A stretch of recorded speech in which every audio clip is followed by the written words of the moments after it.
We're away. Brilliant. So, as we wait for a couple more people to arrive, and Luke, if you can just keep an eye on the waiting room, let them in. Gives me tremendous pleasure to welcome Filippo Chia back to the stage once more. Filippo and I were just saying as we were waiting for you to arrive that it was almost, if not quite, a year ago when we hosted our very first wine therapy session. And we should give Red, who's over here on my right-hand corner, credit for the term wine therapy. He came up with that one. And we've used that as the umbrella term for all of these virtual wine tastings we've hosted subsequently. But that very first tasting that we hosted back in the days when this was all very new to us was with Filippo. So whilst it's a little crazy that it's a year on and we're still here doing these tastings, I have to say it's definitely a pleasure to have you back with us. Amazing wines, really fantastic lineup. And because we have Filippo here, and he's a man who, like me, likes to talk, and he's definitely a polymath, extraordinary erudition and breadth of knowledge, not just about wine, but the culture and philosophy and history and everything around the region. I'm going to keep my interjections to a bare minimum.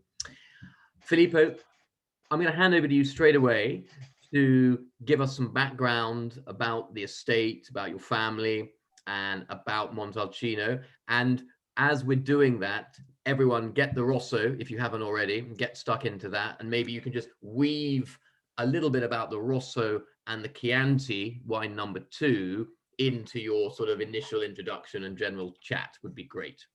Over to you. Thank you, Tom. Thank you all for joining us tonight. And yes, it's a pleasure to be back here in this wine therapy session, even though it's obviously strange to be a year later and with the same issues as we had a year ago, but hopefully these will somehow heal themselves and we'll overcome them.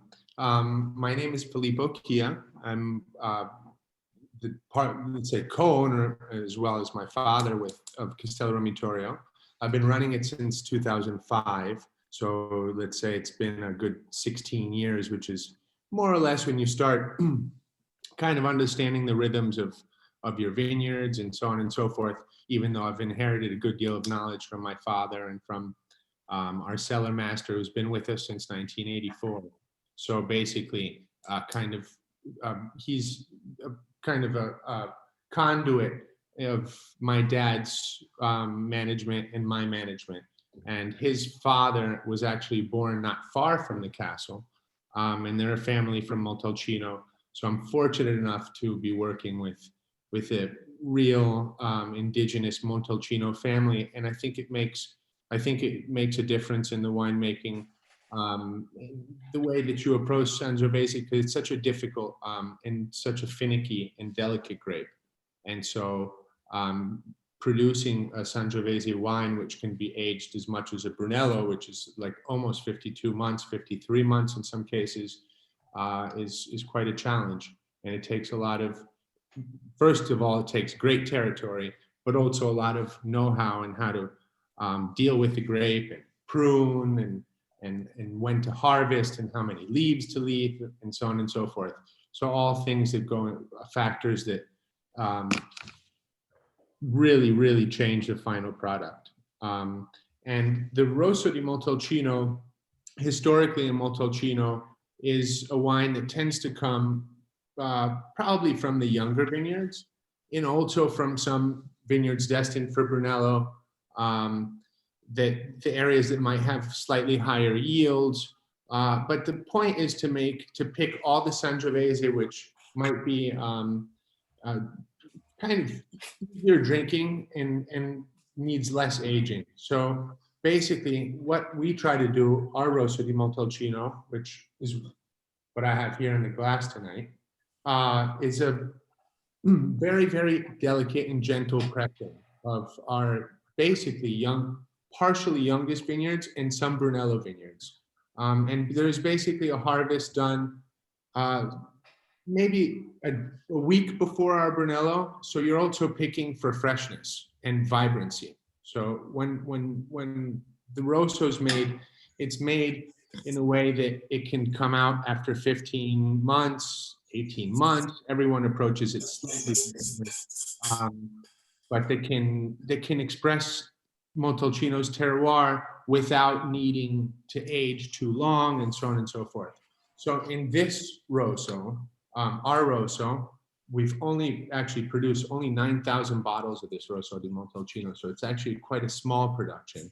And it's a high altitude Rosso. So you have to think Brunello, as we see behind Tom's head there, that's the castle to the left, that square fortress that looks kind of a bit like a monastery. In fact, Romitorio means hermitage. So it was certainly connected to monks in the past. And it certainly had some kind of function of separating yourselves from the rest of civilization, because it's about 2 kilometers from Montalcino, but on another hill. So you'd have to go up, and going down that hill, that's Le Chiuse. So the famous Le Chiuse, where we found Val di Cava at the bottom of that hill, and Madonna delle Grazie at the top of that hill. If you see the church on the hill in front of Romitorio, that's basically from that church down to the valley, there's the 12 Madonnas, which are basically the 12 stations of the cross. So Montalcino is on the Cassia, which is the road that connected Germany to Rome. And so you have to imagine that if Mozart, or if Leonardo da Vinci, or if Napoleon was going to Rome, he'd be driving or walking or carting right below that hill and through the Val di Cava. And being on this very, very important and ancient road, as well as being surrounded by 3 rivers, these 2 hills that we're looking at, the Orcia on one side, the Ombrone on the other, and the Asso on the other, making Montalcino an island. So it's basically geographically separated, but very, very close to a main avenue, which was the avenue that connected, Naples to Vienna. Connected, you'd have to think in the olden days, it was so indispensable to not be near the swamps of the coast, like the Maremma or Pisa, which were deadly in the summertime. So the only way to move would be through there. If we think Siena's logo, its badge of the city is a wolf feeding 2 babies, just like Rome. So Siena, in fact, is probably more Roman than any other city, except for Rome, because it's on this road and so forth. And if you think, it's also probably one of the last tribal cultures in all of Europe, because with the palio and the horse races, Siena has this this neighborhood-oriented breakdown of the city that makes it very much a tribe, and with the horse races and all this, which is embedded in the culture of Tuscany. I'm not sure if all of you know about the palio, but it's one of the famous horse races. And what you win is a painting. So the palio is actually a painting. So that said, Montalcino's in between these 2 amazing forces, and is an island, and it's surrounded by rivers. And the rivers do 2 things. They bring both the continental climate from the north and from the Balkans, as well as the Mediterranean climate coming up from Africa and off the Mediterranean. So the mixture of these 2 airs and these 2 very different, very, very different climates creates in Montalcino, even though it's in a hot valley, a very cool climate. So we're thinking of Pinot Noir style wines. We're thinking of light, transparent skins, but wines that have the structure of also aging a really long time. So the Rosso di Montalcino, the way I try to make it is really, it's very different than making a Brunello. You extract the skins much less.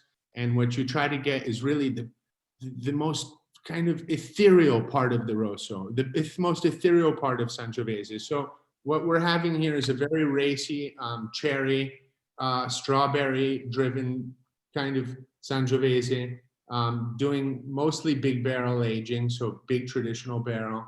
And you'll get a brightness and kind of a laser-like purity, which is embedded with these sanguine notes, with this kind of, this minerality. You have to think that these were islands that have been submerged under the sea for millions of years and come in and out of the sea. So there's there's fossils. The earth is very, very poor, very, very draining. And as you can see, there are gullies and hills. So the light is actually moving across these hills for very few hours during the day. So it's slowing the ripening. It's very different than for instance, Maremma or open field. It's more of a hill-like terrain. So we're getting very prolonged ripenings periods, even on the Rosso. So these are wines that are getting harvested late September, early October. You harvest wines in Montalcino with a sweater. That's the way I describe it. While instead, most of Italy is harvest with, you know, sleeveless or with no shirt at all. So it's a cool climate we're talking about, and we're up in the north of Montalcino, right above Val di Cava, in this kind of valley of clay, of ancient clay. And up on the top of the hill, the further up you go, the more you get the minerals and the red earth and kind of cooler, more zinging wines. So the Rosso's, you know, very racy. You'll notice from the color, the right color of a Sangiovese from northern Montalcino, therefore good transparency, good brightness.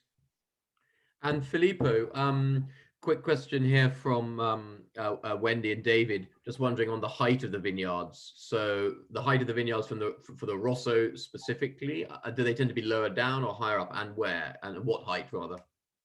So the altitude that we're looking at, Montalcino behind you, is at 420. Romitorio is at 400. So that plateau is around 400. The vineyards are going from 4 to about 120 at the lowest, meters above sea level. Imagine Val di Cava is at 120. Montosoli is at 160. Okay, Montosoli is right below the castle. So then as you go up to 250, 300, what's behind your head, Tom, is 450.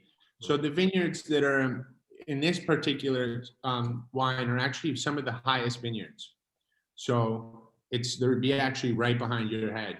And in terms of how they're cordone speonato, so they're the L-shaped pruning, and they're about waist high, if that's also the question of how we, how we keep the vineyards.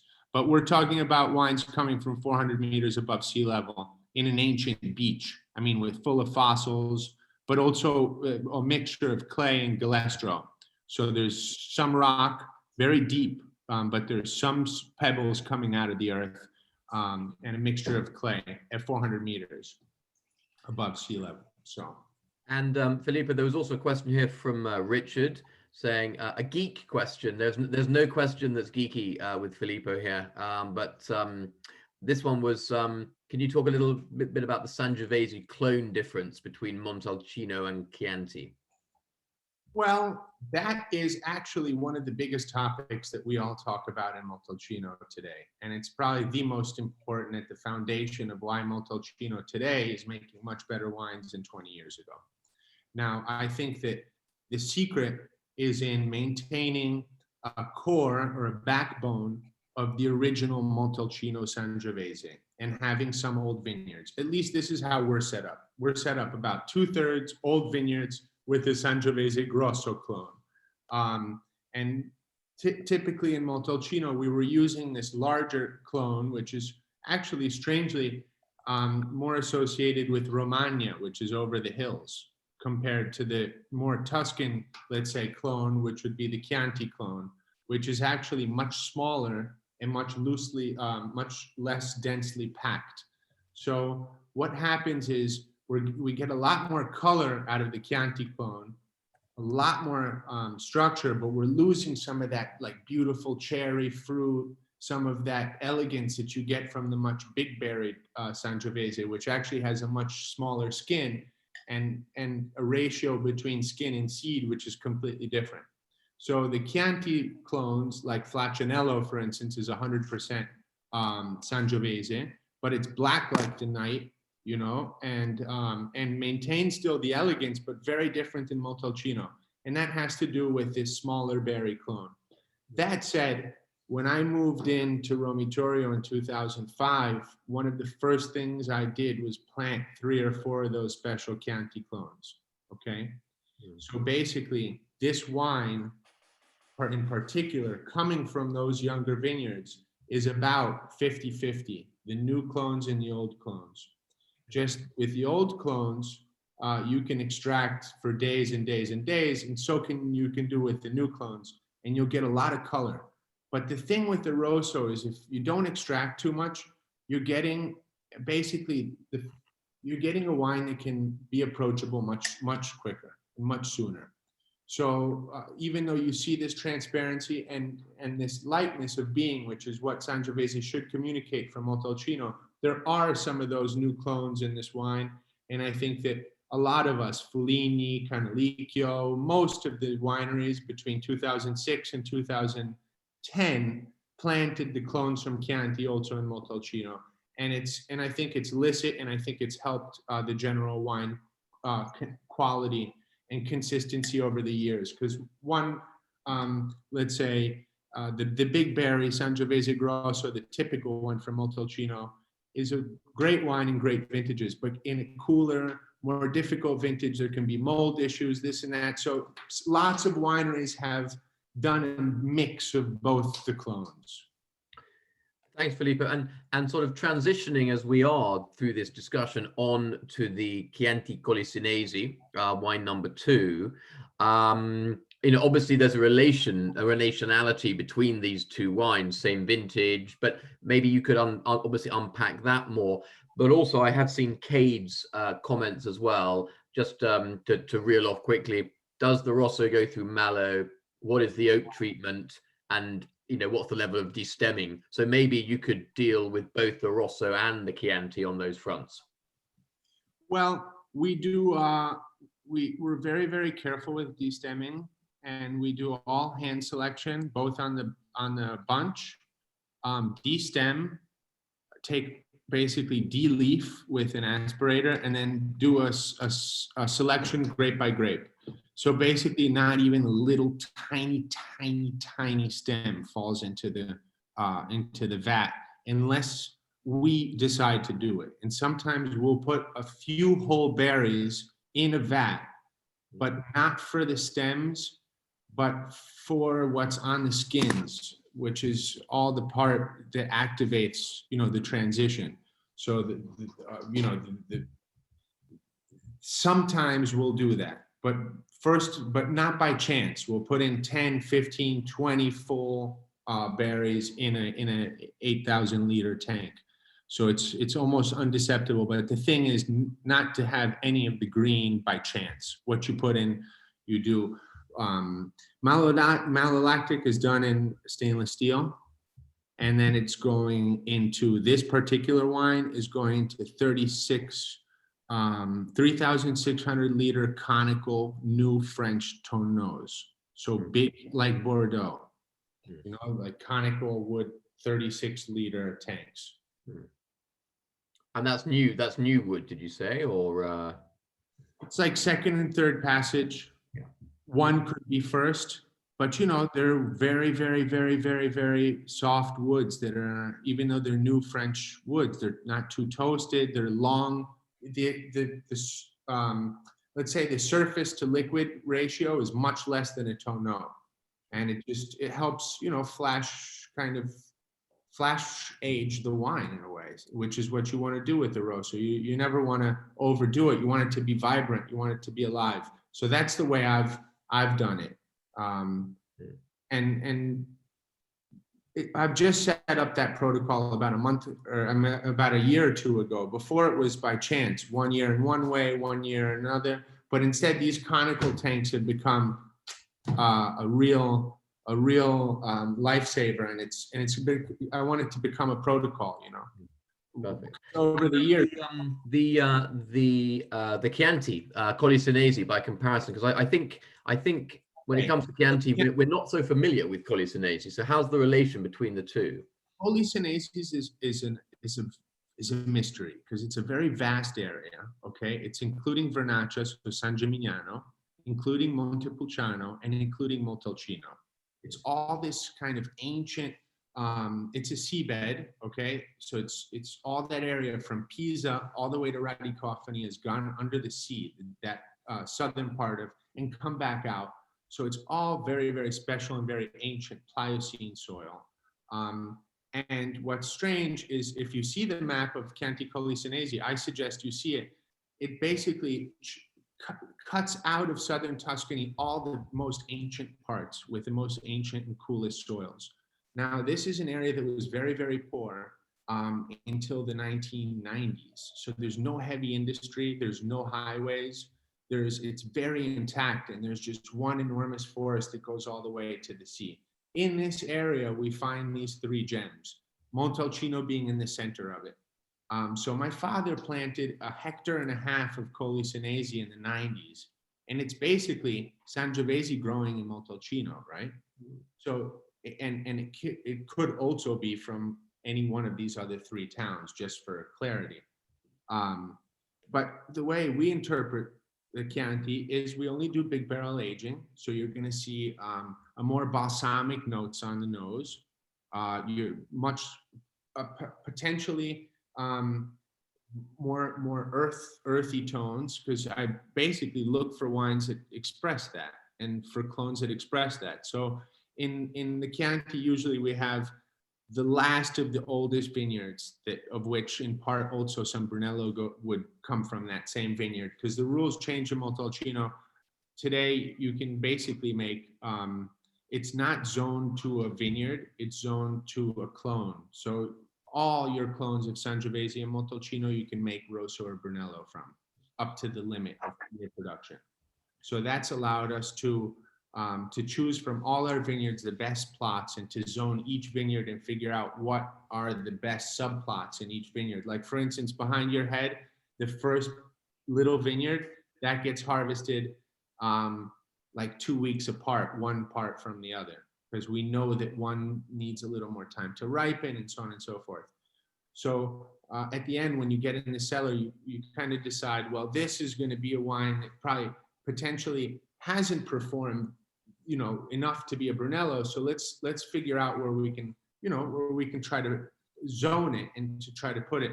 And so the Chianti basically is the tail end of that whole thought process, which is which eventually helps to produce also your Brunello in a way. I don't know if I express myself correctly enough, because Italy has its own appellation system, which is very different than France, but it's still very strict, and it still completely sticks to what the tradition requires. So I think one of the challenges, Filippo, with Italian wines generally for a lot of us, a lot of the English drinking, British drinking population, is it is strict, but it's not as obvious as it is in France. I think there are only a few people. I know Tim Atkin has been someone who has more recently done effectively a suggested Brunello classification, for example, to try and give some structure to the different vineyards in a way which we could understand. But you've hit the nail on the head there. The challenge is there are a lot of rules, there are a lot of different regions, a lot of different grapes, and yet it's quite we don't know about them. We need you to tell us about them, basically. So it's a learning curve always. Absolutely. You have to think that we haven't had Napoleon or a king. Okay, we're one of the youngest countries in the world. We were united in 1861. And the man who invented Brunello was a man who came home after being Garibaldi's soldier, Ferruccio Biondisanti. He was one of the tenants in Garibaldi's. So with the birth of Italy, of a united also, I've opened this. Oh. All right, carry on, Filippo. I was just saying, with the birth of a united Italy was born also Brunello. So let's say that the idea of a united Italy helped to develop that. But before that, we had the church, and as you know, the church in some way was the only communication between these city-states was the church. And the church definitely kept the good wines to themselves. And so did the princes. And we didn't have, bourgeoisie. And so we didn't have really consumers that could absorb our wines. And Italy's wine culture maybe actually was born quite recently, in my opinion, in terms of making export quality classic wines. Even though Brunello was known for a long time and before it was actually internationally exported and collected, because it's since 1890s that this wine has been being made. But it's still fairly recent in terms of it started being exported in the 90s. So we're talking about wines that somehow are even younger than California and much younger than France. And you also have to think of Italy as, in some way, we didn't have Napoleon who sent his army to zone these areas. So to zone something, to tell a farmer that his vineyard is less good than another one, if you don't have an army, you'll never zone it. So you can't zone Montalcino. No one's going to accept that his vineyard is less good than someone else's. Even though all of us in our head have our own zoning of our own vineyards, and we know who is who and where is where, and you know, I could tell you, taste the wine from the south of Montalcino, and I could tell you, well, this is a little too close to the river, or this is a little too on an open field, getting the sea air. There's many aspects to understanding Sangiovese, and it'll probably take hundreds of years to actually be fully divulged in a way. But we all can do generalizations, and the best generalization is to cut it into 4 quarters. Okay, we're in the northwestern quadrant, so we don't get the morning sunlight; we get the afternoon sun, and we're up on the hills. I would also divide them between valley Brunellos and hill Brunellos. The further you go up the hill, the more sanguine they get. The further you go down into the valley, the more you get, you know, that darker, brooding, leathery notes and so forth. For instance, think Val di Cava compared to Maronetto. They're 500 meters one from the other, but one's on top of the hill and one's at the bottom of the hill. And still, even that, in Piedmont, top of the hill would be considered probably less interesting, left, right. In Montalcino, we plant on all sides of the hill. Okay, because the soil is very particular, it's very complex, it's very varied. And Sangiovese, I would dare say, in 95% of the denomination fares well, and in about 85 excels. So it's very hard to find a place in Montalcino. They exist, but where Sangiovese does very badly. That said, there is some, you know, there's obviously peaks of quality, and I consider our production one of them, but there's many others. And we're also very jealous amongst each other. So there's also a lot of competition. So that said, zoning in Montalcino isn't around the corner. But I love it, Filippo, that I think in fact, one takeaway for me from this evening will be the comment that, you know, without an army, you'll never zone Montalcino. That's a very good strap line here. As just checking on our time here, so we don't get too caught up.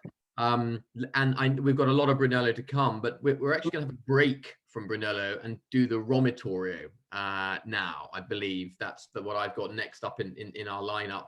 And obviously, yeah, I'm going to put that in the chat here just so everyone can see. Wine number 3 is wine number 3. There you go on your pads. So I think we'll take an interstitial break from Sangiovese and Montalcino, and now we're going with the Romitorio. So as I was saying, okay, Montalcino's an island. There were these rivers coming down from these volcanoes like the Amiata. The most important one is the Amiata, which is kind of like the belly button of Tuscany. We have Orvieto on one side, Montepulciano on the other, Montalcino on the other, and on the closest to the sea is Scansano. In Scansano, we purchased a property in 1999, and we bought some old vine Sangiovese here, where we make our Morellino, which we won't be tasting tonight. But we decided also to plant, since it was a river climate, also here, there's the Albania River. So it's between the Argentario, which is the Tuscan archipelago, and the Montamiata. So you have to think it's between a volcano and the sea. We're about 10 kilometers from the sea on a river. And we thought to plant Petit Verdot and Syrah in these at various altitudes, going from about 150 to 250 above sea level in ancient Pliocene soils, similar to those of Montalcino, less deep, with more skeleton out, more rock out, more pebbles out, more sassi. In fact, that's where sassicaia comes from the lower terrains that are closer to the sea. You have to imagine the sea has risen and fallen over the years, and so that has created lots of erosion, and where we see pebbles, especially rounded pebbles, usually either the sea has rounded them or glaciers pulling out have rounded them. But the earth does not produce naturally round pebbles. And so we've found lots of these rocky soils, deep but with skeleton out, and looking like Rhone in a way. And we planted this Petit Verdot Syrah doing does some tonneau, French tonneau. We basically prepare some of the tonneaus that then eventually we'll have, we'll take the Brunello or part of the Rosso and so forth. And it's basically, the way I see it, it's this connection between Bordeaux and Rhone and Maremma. So Petit Verdot, the way it expresses itself in Bordeaux is the way we'd expect, to give green pepper and greenness and to balance of kind of voluptuous blends and give that tiny bit of almost lacking ripeness, but with color. It's an amazing colored grape. On the coast of Tuscany, instead, it's fully ripening. So you lose all the green, you get this chocolate lilac aspects, which are really beautiful.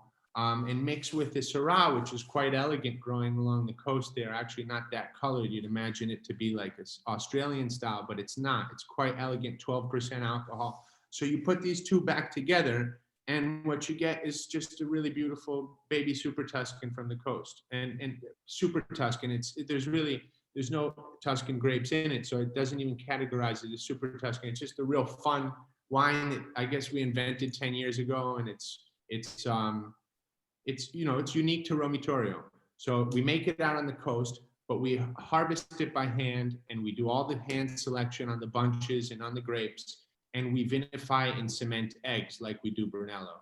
So it definitely has all the care and love of super great vino. Just at we make a little more of it, and we harvest it about a month before Brunello, so it allows us to just produce a wine that can be for people who love like richer, kind of more fruit-forward wines. We thought to invent this wine, and it's quite successful. It's actually our best seller.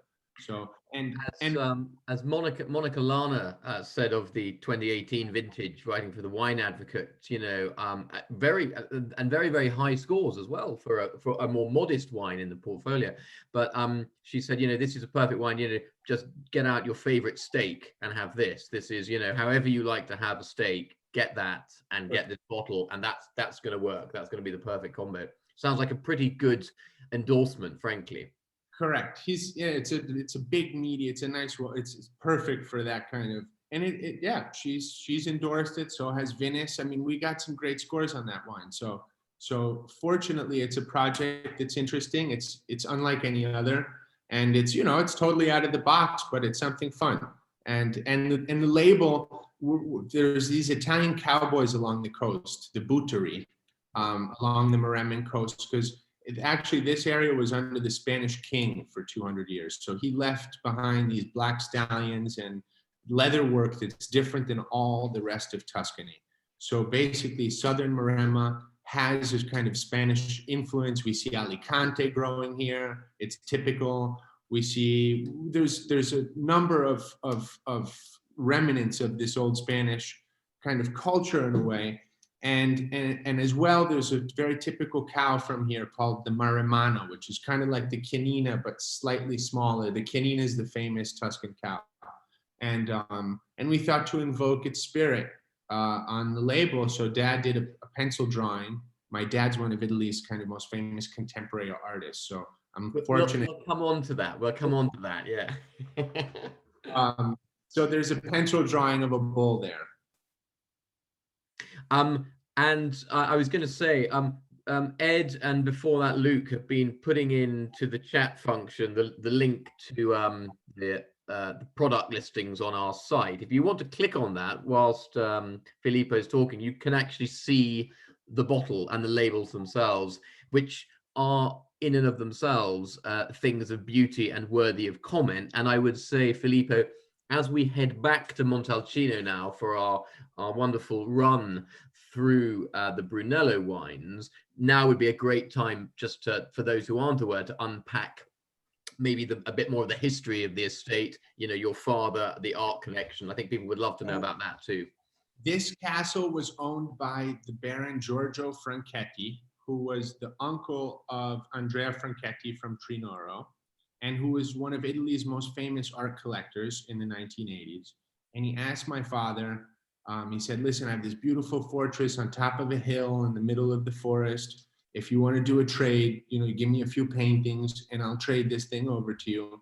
And all the vineyards you see behind Tom's head were actually bramble bush and overgrown, abandoned vineyards that the monks had probably abandoned 100 years before. And the forest had kind of overtaken those terraces and so forth. And the roof of the castle had mostly fallen out, and there was sheep living in it. There was a shepherd keeping sheep there. And my dad arrived 1982 after having done the trade without having ever even seen it, because he knew that, you know, because Picasso had a chateau, and the idea of having a chateau in Tuscany was actually a great, and Brunello was just starting to peek its head out. You have to think we grew up in New York in the 80s. So at the house, there was always the best chefs, and if Pavarotti came to town, he'd come visit. It was a small world of kind of Italian food and Italian winemaking and so forth in New York at that time. So, and Giorgio had to do with this, Giorgio Franchetti, and we basically, Dad traded this thing, and once he saw it, he fell in love with it and lived in it for months at a time, fixing it up with local masons. And that's where I learned the Montalcinese dialect as a baby. Dad bought it in 83 and started fixing it in 84. I was born in 83. So as a toddler, I walked around this kind of abandoned castle. We lived in a small room there. Every day, my father was on the work site. And when I was 5 or 6, it started to really take shape, and the vineyard started to exist. So I played in this earth when it was being tilled, and I saw each vine be planted. And, you know, I'm really, really connected to this hill. It's 250 hectares. It's going from Val di Cava all the way to the top of the hill. We have 16 hectares of Sangiovese, and 9 hectares of Brunello. So this kind of was, I had lived through my teenage years. My dad always took care of the winery and so forth. And when I graduated, I couldn't resist getting back to it and, trying to make some great wines. That was 16 years ago. So in the meantime, we worked on the cellar and, worked a lot in the vineyards. We're now organic. I use a lot of biodynamic methods in the vineyard just because it's just so much better. And, it's like a garden. It's like 16 hectares kept like a garden. And I feel like, it's a garden I've seen grow from brambles. So it's really, really, special. That said, Dad continued his career in New York and so forth. And he's actually lives in Miami. So I'm in charge. I've been in charge for the past 16 years and basically by myself, carte blanche, which has been great. And has been just a fantastic learning experience. And I consider myself an expert after having done this for years, but in reality, I'm very much an expert of my own vineyards, and I'm sure if I were to ask to do it somewhere else, it would take me another 15 years to get to the same level. But that said, Brunello di Montalcino, we're northwestern Montalcino. We're up at 400 meters, going down to 180 meters. We have 9 parcels of Sangiovese, of old vine Sangiovese, and 4 parcels of the newer clones that I was discussing earlier. Our Brunello is normally, our classic Brunello, the one we're going to be tasting tonight. And then we're going to taste a single vineyard as well, and the Riserva. So this is a blend of about 7 to 8 vineyards, depending on, the vintage. And traditionally in Montalcino, this is the way that we've all been making wine. So Biondisanti, it's very rare that we were making single vineyard wines in Montalcino. That's something that was more an idea of Piedmont and definitely an idea coming from France. But as I said, the harmony and the balance that we're looking for in wines at the time. And Brunello is a difficult wine because it's aged for a very long time, and it's 100% strictly of, one grape, finicky grape, aged so long. It's not necessarily that you can, produce a classic wine year in and year out. So over the years, most producers have vineyards at different altitudes and at different exposures, and with some variety of different clones, always within the Sangiovese family. Okay, so sometimes these clones are even in the same vineyard. So we have monoclonal vineyards that are all one clone coming from replication, so clonal vineyards, and then we have vineyards coming instead where each clone is different and they've been grafted in on the plant. So they're vineyards with natural variations. And we have, let's say, 80% of the old school vineyards where you find 7 or 8 clones in the same vineyard, and 20% of monoclonal vineyards with the new clones. So what's happening with our Brunello is we try to make a synthesis of kind of these different altitudes and just express northern Montalcino. So you're getting good power, you're getting that north. From the north, you get a lot more color than in the south because the nights are colder, you're protected from the hot winds coming from the sea, which the Sangiovese likes to ripen quickly.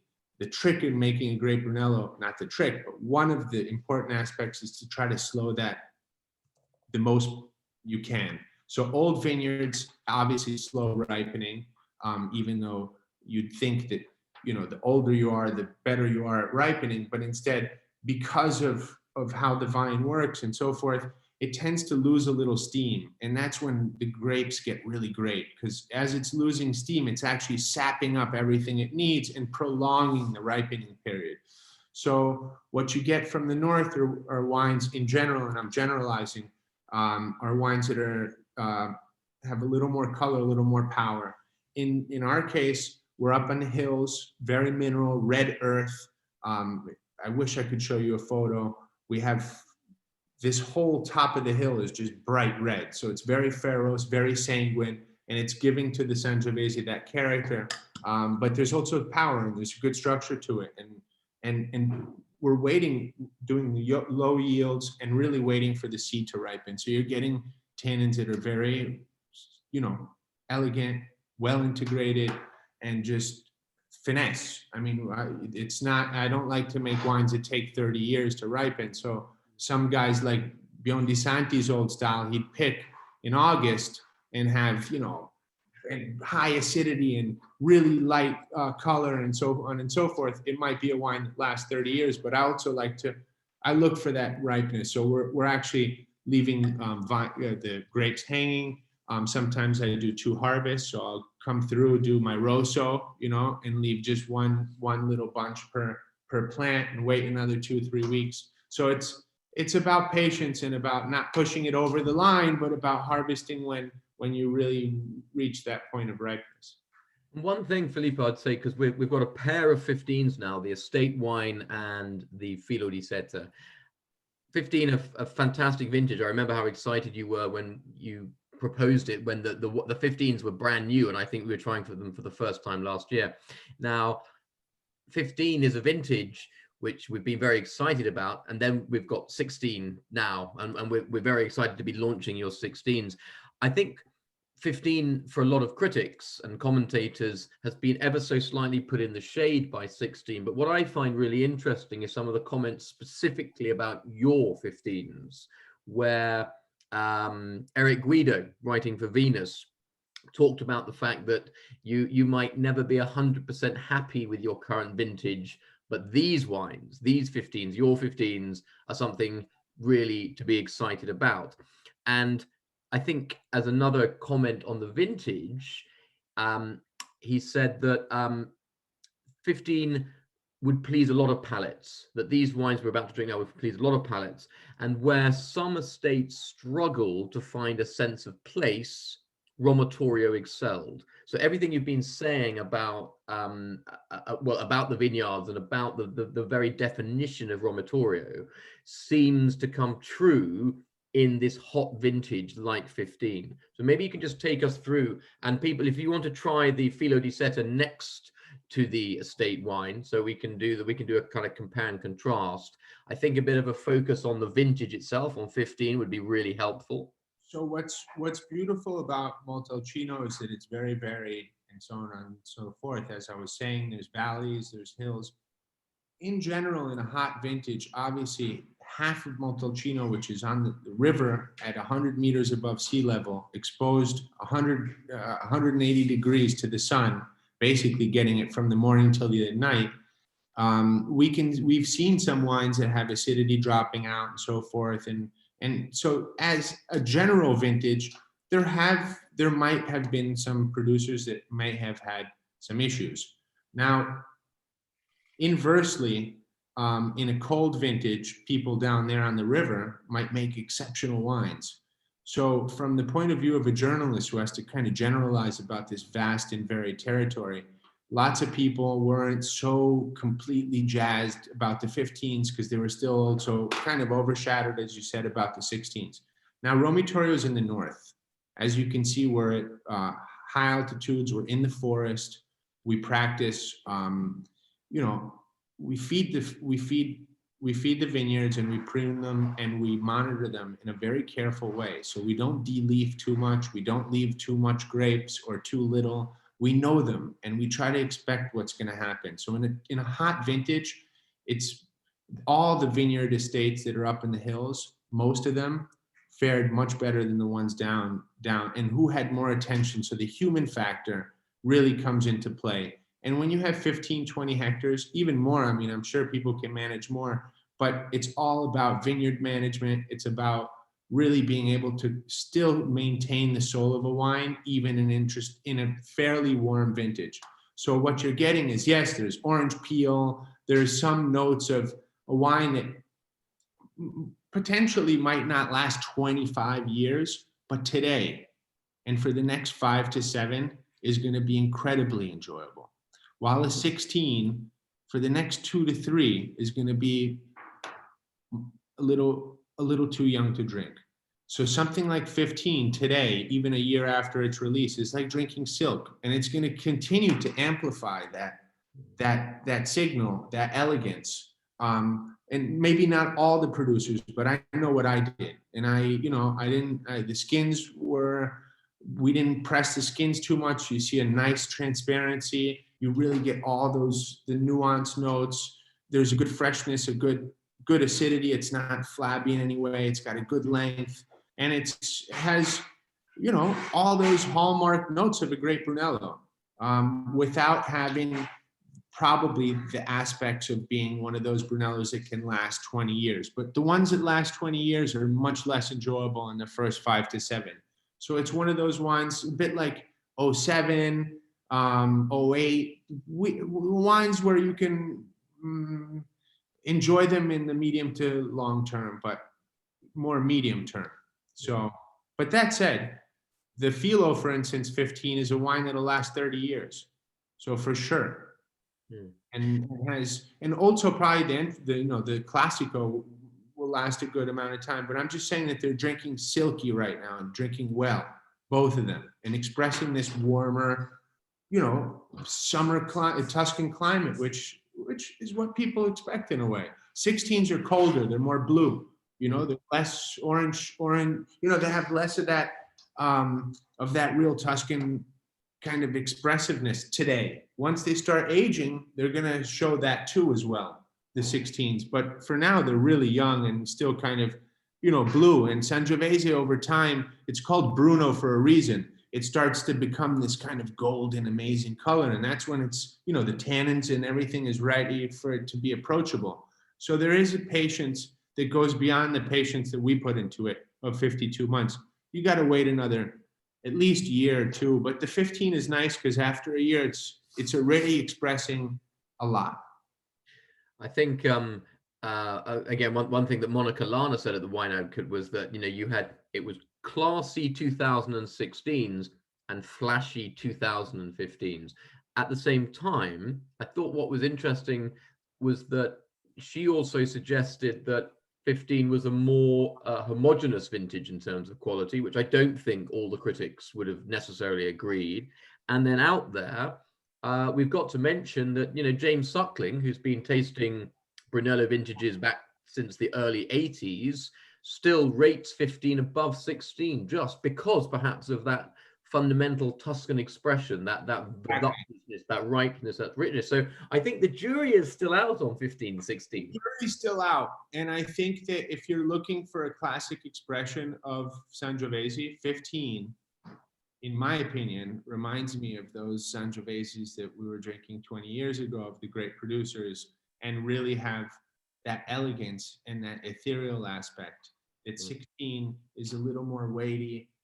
So I'm not sure. I never like to disagree with journalists. So I tend not to stick my neck out too far. But my opinion on 15 is class, class and tradition. 16 is muscle and innovation in a way, let's say. And Filippo, as you move on to tell us more specifically about the Filo di Seta, there were just a few questions I want to make sure we get in there. Here we go. We had Anna and Jeremy asking, how long do you let the vines age, and how do you manage the need to refresh the vines across the estate when you replant? Richard was also asking, do you use only old large casks, or is there barrique? Are there barriques on the Brunello? And last but not least, Lucas just chimed in with, from a production point of view, what's the difference between Brunello and the Filo di Seta, which I'm sure you'll come on to. So, okay, so the first question is great because all of Montalcino is going from cordon to Guyot. So we're all doing shock pruning on our old vines and training them to Guyot. So this is totally rejuvenating. Everyone's doing it. I mean, every top producer is switching over from cordon to Guyot on the oldest and toughest vineyards.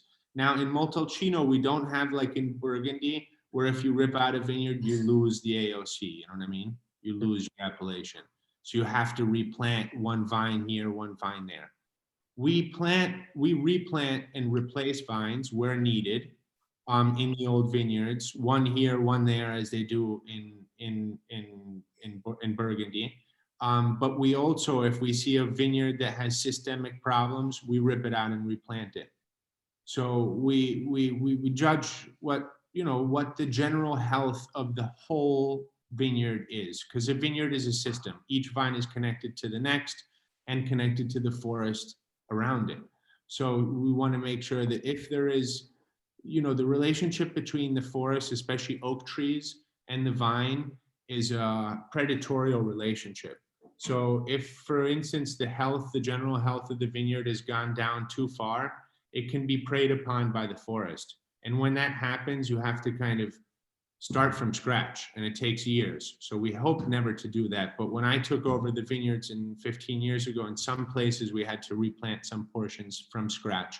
Others you're replacing, and hopefully most people do it by studying what clones they had before, inviting a nursery to make cuttings from it and reproduce it for you and sell you back your own clones.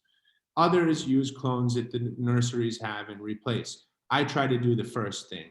So what I found, I replace with what was already there in terms of the Sangiovese clone. And this keeps the vineyards alive and without any big gaps, which is also important, because as it's a network thing, the distance between one vine and the other and between the rows is very, very important and informs the quality of wine you're going to make.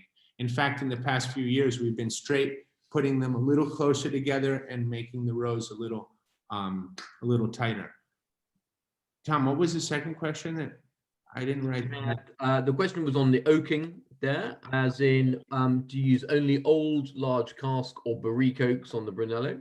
Okay, so we don't use barriques, which are 225 liters, but we do use tonneau, which are 500 liters. And we use medium toast tonneaus in like 7 to 10%, depending on the vintage, and those will never be first passage. So either second or third passage tonneau, and the rest is big barrels. So what I try to do is have one tiny part of the Brunello, which does a kind of more innovative, more modern, let's say, aging, and the critical mass instead done in the more typical big barrel. And then they get kind of harmoniously put back together, and then put into cement for 6 months and then bottled. Perfect. And then there was a question about comparing the estate Brunello and the Filo di Seta, and also I think it would be useful, having answered that, talked about Filo di Seta, we'll segue onto the 04 Riserva. But a great question there from Papadou. What are the notable vintages in Montalcino since you started winemaking, and can you explain the clones and how they're defined and cultivated? We might come back to that one at the end, if you don't mind. I think that's a good one for subsequent discussion. But I do think when we move on to the Riserva, after you've taken us through the Filo di Seta, it would be great just to look at great Brunello vintages over the last 20 years. So absolutely.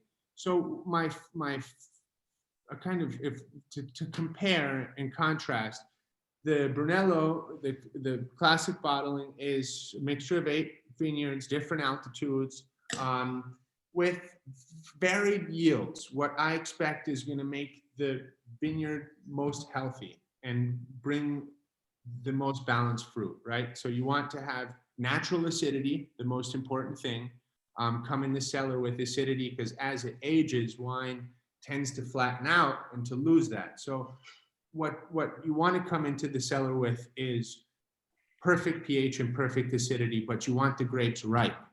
So it's a very fine balance between leaf cover, yields, and so forth. And the standard Brunello is basically these 8 vineyards put together. The Filo instead is one of the oldest vineyards we have. And it's one of these vineyards that were planted in the olden days with 6 or 7 clones within the same vineyard. And it has both limestone, galestro, and clay. So 3 different types of soil. And it's where the aquifer, basically, that was beneath because this whole plain between the castle and the church behind your head, Tom, that was all frozen over in the Ice Age. And as it pulled out, over time, it brought all these crystals down there. So it's a field of quartz in Galestro. It's very rare. The only other hill that has that is Montosoli. It's directly in front of Montosoli. We're at 120 meters above, 130 meters above sea level. So it's very, very different than the standard bottling. It's the lowest vineyard we have. It's the first to ripen. It's the oldest vineyard we have in clay. And you just get, the other, the standard Brunello has this orange notes and kind of, beautiful bright cherry, while that has a much kind of darker and more brooding structure that is coming more from the Valley Brunellos. It's much closer to the Valley Brunellos. It's in this, there's much more clay. It's a soil that the skin of the Sangiovese is just getting much thicker. The seed is getting harder and bigger, and we're getting a very different kind of pulp to solids. I mean, liquids to solids ratio. And it's a big, very structured single vineyard Brunello, but it has that freshness and that elegance and that forward push that allows it to maintain, that real elegant note that you always want to have in a Brunello. So it has power. It's doing more smaller French oak compared to the other Brunello, because it can handle it. And it's just an expression of Northern Montalcino. One of the finest expressions. It's not exactly Montosoli, but we're about as the crow flies, maybe 400 meters from there. Yeah, perfect. And I mean, it's a phenomenal wine. I have to say that the 16 has also been very well received. Sadly, now all gone. But let's move now on to the Riserva 04. So please, everyone, pour that. And this seems as good a time as any to answer the previous question about Montalcino vintages, because I don't know. I mean, I think we all have favorites. One thing I'd like to know is what should we be drinking now? So not only what are the great vintages, but what should we be drinking now? Okay, so I mean, in my experience, say in the past 20 years, obviously the 97 might be a bit over the hill already, but depends by the producer. Might be, you know, drinking amazingly. 01s, same thing. I think that you potentially find 2000s that are drinking better because it was a hotter vintage, and somehow, as 15 and 16 are, Wow. 2000 seem to be hotter and less age-worthy, and instead aged longer than 2001. So Okay. that would be an experiment. I'd find a 2000 and a 01 to compare, but you know, we're going quite far back. 20 years is a long time for a wine that's already been aged 5 years in oak, because it's a quite different approach. I don't like to say that it's a Spanish approach, but Brunellos like to come out where they'll be ready in the next 5 to 10, let's say, and really, you know, probably peaking also around 10 to 15. Shy of a few producers like Biondisanti because he was picking early and so forth and so on and so forth. But there is this long aging process. So I would also today, I would buy every 2007 you could find, because 7s are tasty and a lot of them maintain freshness, even though there was a hot vintage. So strangely enough, there's some relationship between heat and the stability and the long-term aging of Sangiovese and Montalcino. So 7 is interesting. 08s and 09s are great.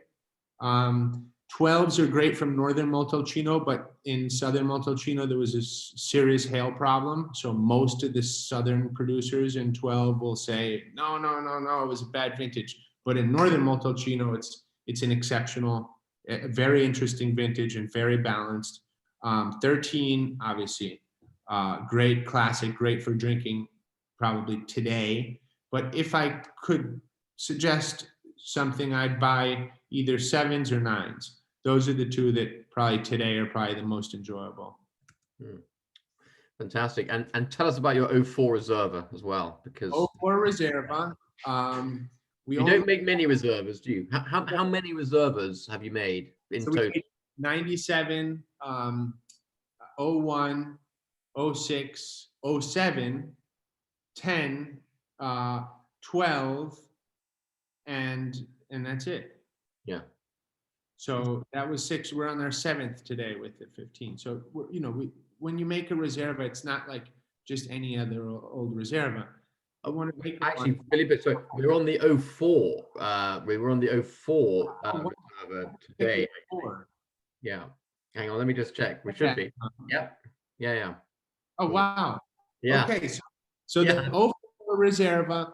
I just tell you a funny story about Tim Atkins. I was at the International Wine Challenge. I was 24 years old, sitting in a room, black tie, you know, a tuxedo, so on and so forth.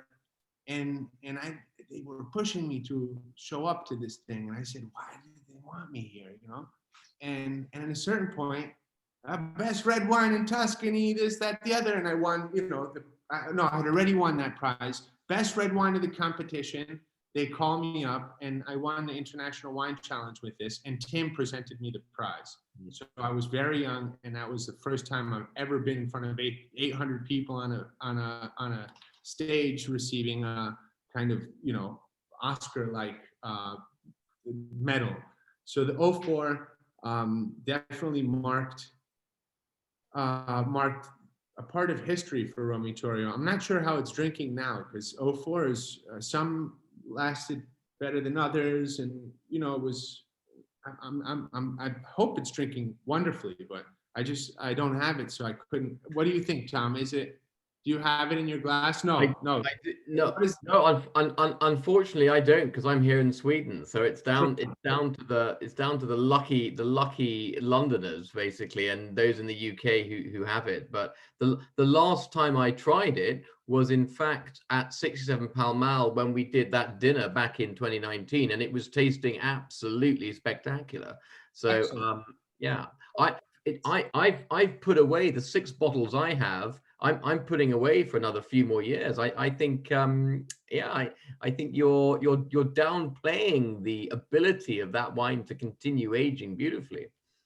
It's true.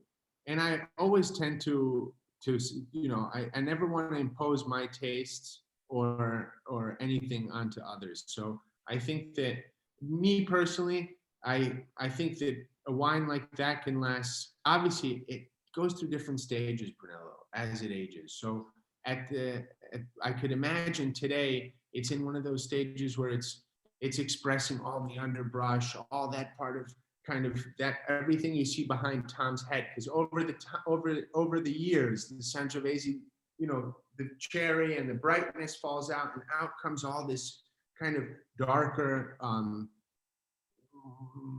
everything that was in the shadows of that wine. So it's interesting. And it's a completely different drink. So drinking an older Brunello is something that is an experience, and something it takes this, a serious amount of patience to get around to doing. But when you do it, it's normally quite rewarding, even though it's totally different than approaching it as a young wine. See, I wonder, Filippo, if a lot of like anything in wine is, of course, personal taste, personal preferences. But I've found when you're saying that 97s have reached their apogee, and we kind of glossed over 99, and we went on to 01, and you said, yeah, they're peaking now. I mean, maybe I'm getting this wrong, but I've been saying to people that for me the 01s are in the prime spot right now, and 07, absolutely, 07's the vintage I keep coming back to. 04 as well, but where it's an education for me, because someone asked me today, I've got some wonderful 09 Brunello, they were saying, and should I be drinking it? And I've been saying, well, maybe just to start, but there's no great hurry there. And I think possibly this is one of those classic differences between the British palate, where we like everything very old and chalky and dusty, and we don't want fruit, and perhaps a more either continental or even transatlantic palate. And I suppose you're a little of both in that respect. That in fact you appreciate the fruit. You appreciate the fruit more than I do. Clearly, I'm learning. Precisely that. And when you're making the wines and they're young, you're always thinking about preserving the fruit, not drying out the fruit. So we're conditioned in more towards the young part of the phase of making wine. Obviously, it's also about culture, it's about personal preferences. But I agree with you. I mean, if I have the luxury of drinking an old Brunello, it's definitely a great pleasure. It needs to be accompanied with a certain dish in a certain way, approaching it's not decanted. There can be a myriad of snags in the road. It can be the cork, it can be the way you kept it. But a great bottle of wine with a great cork, a great Brunello, kept in the right conditions, can be amazing after 30 years even. So I agree with you from one point, but I'm also conditioned kind of to keep, always the fruit. So it's a different approach. And in fact, probably also my conditioning of my palate and cultural conditioning has to do with something with it as well. So. Well, Filippo, we've run a little over. I'm sure no one's upset by that at all, but conscious that some people will want to head off for their dinner, etc. Just wanted to thank you and thank everyone for joining. Those of you who need to disappear off, then thank you. Those who'd like to stay on a bit longer, please do. There are a couple of questions here. I know we want to go back and talk about clones for sure, but also there was another question here, which I think would be an interesting one from Nicola, about what do you drink when you're not drinking your own wine, Italian or non-Italian? So, So anyway, for those who need to drop off, thank you very much for joining us this evening. For those who want to stay on. For coming. Well, I'm going to do a little encore. The clone situation is not even that complex. The big berry, densely packed Sangioveses are the Sangiovese Grossos. There's various types of them. There's the Poggio di Sotto, there's the Soldera, there's the Poggione. If you look at them, they're very similar. It takes years to realize from the leaf, a little bit from the way the stem is, to be able to distinguish them visually. But that's the history of Montalcino. The history of Chianti and the rest of Tuscany is a more of a Prugnolo Gentile style Sangiovese. It's more loosely packed. There's air going through it. When it's fully ripening, the berries are not pushing up against each other.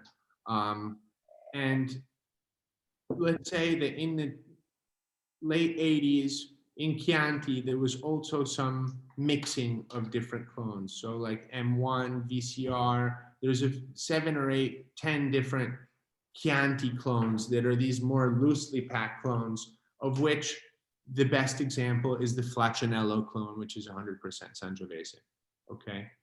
Creating dark wines with these kind of smoky tannins, more violet-like rather than cherry and strawberry. You're getting more violets, and actually the juice itself is less brown. It's more violet colored, like Syrah almost. So they're all of the family of Sangiovese, and they're all admitted in the books to make Brunello with, and also to make Chianti with. So some of us have embraced them.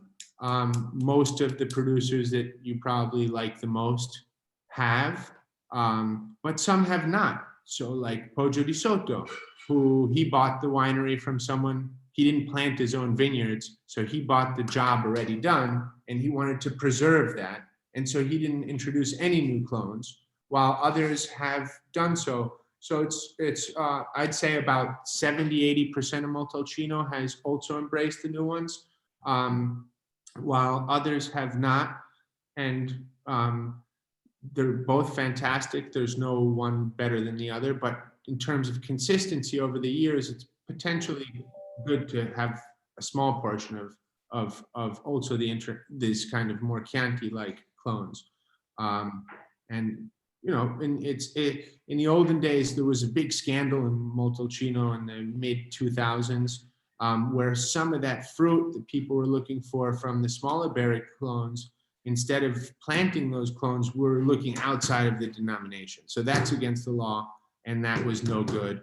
And so if the new clones help, you know, people stay within the rules, why not, you know? So it's actually, I think, one of the things that I attribute Montalcino's fame in the past 10 years, because these were planted between 2005 and 2010. So basically we're seeing already in 2016, we start to see these vineyards being 10 years old, and around 10 years old, the vine can give Brunello quality fruit. Especially with the new ways of planting and preparing the earth. So we're going to see Brunello's getting even better over the years, also thanks to this. This is very good news. I see a hand raised there. Papadou, is that you? Please, please come to the stage. Thank you. I just wanted to say to, if I may call you Filippo, I just want to say thank you so much. We're honored to have this session with you.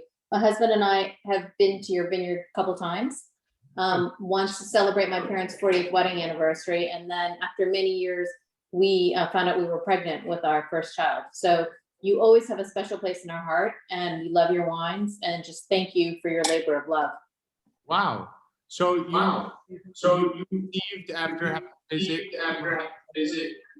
Sorry, say that again, please. I mean, after that party, you got pregnant. You conceived after the visit to Romitorio. With that, I'll message you separately, but we had many years of let's say trying, and your wine did the magic. Oh, Filippo, sorry. We you know, I was saying today to my friend Roberto Gianelli of San Filippo, who got 98 points from Wine Spectator yesterday. And I was saying to him that to make these wines, you know, because once you get a big score, you get all the you know, mambo jumbo of the other producers who send bad luck to you. So he was saying, I'm afraid of the bad luck. I said, you got to just keep your eyes on the prize. And, you know, we all have angels with us, because you can't do this work or live anything without these fortune angels flying around and helping you and guiding you. And so I'm always really happy when what we think of as coincidence instead is kind of like a little bit of magic happening, because these are really, it's not just wine or food, or it's not just a beverage of any kind. It does channel a certain energy and a certain spirit and connects us in some way to, you know, to the universe in a different way. So I'm happy when it works also in practice, and we see babies being born and so forth. And it's not the first time I've heard this. I'm very happy, and I hope to have you guys back one day. Cheers. Awesome, brilliant. On that note, getting lots of lovely comments. Oh no, hang on. We didn't answer Nicola's question, which I think is a very interesting one. Very interesting one before we call time on this evening. What do you drink when you're not drinking your own wine? And then Italian or non-Italian. So let's hear. Where do you go? Well, let's say I go to a little bit around. I like my Burgundy whites for sure, and reds. I like Chiantis. Some Chiantis. I'll drink a few special Chiantis that I actually love. I'm actually not. I don't want to endorse anyone tonight, so I won't drop any names in Tuscany. But instead, in Campania, I love my Fiano. So I have a few Fiano like Pietracupa or Quintodecimo or Guido Marcella. So sulfuric, like, you know, bright. I just discovered a new Trebbiano, which I love, which is next to Emilio Pepe Amarotti, small producer. I'm gonna actually send you the link because it's on. Yeah, that's gotta be. Just sent it to Massimiliano, tiny producer, out of control. So Trebbianos, I like these old smoky white stuff that is like, you know, very terroir driven and a little funky sometimes. And then what else? I love, you know, my son, all the classic Sangiovese. So I must say there are some serious Chiantis I like to drink. Burgundy, and then obviously you know, sometimes you love a big Bordeaux or you know, go into some big Barossa, Syrah, rarely, very rare, very rarely, but most of all Burgundy whites, some Austrian whites, the crisp stuff, and Fianos from Campania in terms of summer drinking, and that's it, you know. And Filippo, Nicola clearly won't leave you alone on this, which is good. But a really interesting comment as well. Do you know the Suertes del Marqués wines from Tenerife? Do you know those wines? If not, I'm sure you're a fan, Nicola. Oh my God, you would love them. You'd love them, Filippo. Yeah. Well, I think that I was just speaking to a man today about the island wines on the archipelago, like Ansonica, BB Greitz is making one on the hills. Well, I'm right in front of that island, of Giglio Island. And I think that dealing with these ancient varietals that have adapted over time, I think that that's the future if one wants to get into, you know, really making some fun little experiments. And I think that across the Mediterranean basin, that's actually something that should be done kind of on a European level, like going to save those rare grapes, because it's hard for them to get to market.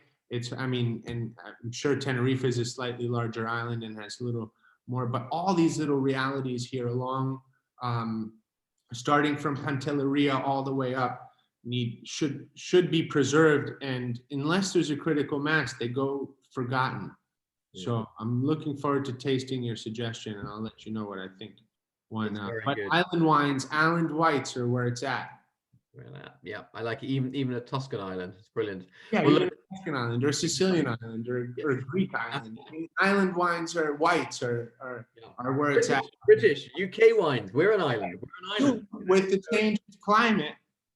But down in the south, I think if we make a couple walled vineyards, just to get that low wind off the vines, I'm sure we could make some crazy wines in the south. I look forward to the first joint venture, Honest Grapes, Romitorio, Sangiovese planted in Kent. With it's going to happen. It'll be 20 years time, my friend. It'll be 20 years time. You know, it'll be the second phase. It will.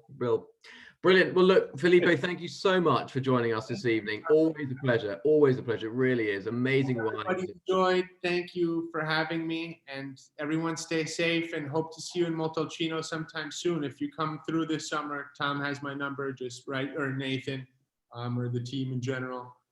Thanks to all of you for joining us tonight and for sitting through and asking questions. And Tom, thanks for your support always. Okay, it's a pleasure, my friend. Brilliant team. Great to see you all. Have a good evening. Ciao. Bye.